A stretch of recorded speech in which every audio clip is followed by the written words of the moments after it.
যি সময়ত নৱপ্ৰজন্মৰ নৈতিকতাৰ বিশৃংখল ঘটা বুলি মন্তব্য দি আহিছে একাংশই, তেনে সময়তে আনন্দৰাম ঢেকিয়াল ফুকন মহাবিদ্যালয়ৰ ছাত্ৰ ছাত্ৰীসকলে আজি দাঙি ধৰিলে নৈতিকতাৰ এক উজ্জ্বল নিদৰ্শন।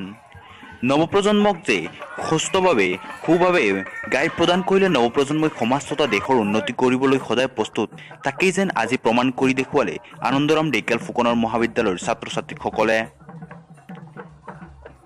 মহাবিদ্যালয়খনৰ 59তম মহাবিদ্যালয় সপ্তাহ উপলক্ষে ওলোৱা সাংস্কৃতিক শোভাযাত্ৰাত মহাবিদ্যালয়খনৰ বিভিন্ন বিভাগসমূহে বিভিন্ন বিষয়ৰ ওপৰত অতি জাকজমকতাৰে আজি শোভাযাত্ৰাৰ সমদল ভাগ লোৱা দেখিবলৈ পোৱা যায়।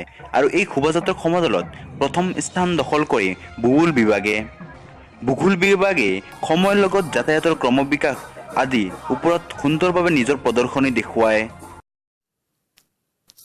মহাবিদ্যালয়খনৰ স্নাতক বৰ্ষৰ ছাত্ৰ অভিজিত, কুলদীপ, ঋষিকেশ, দিলদাৰ, জাহাংগীৰ আৰু নিৰ্মলৰ পৰিচালনাত ভূগোল বিভাগে ওলোৱা সাংস্কৃতিক সমাৰোহত প্ৰথম স্থান দখল কৰিবলৈ সক্ষম হয়।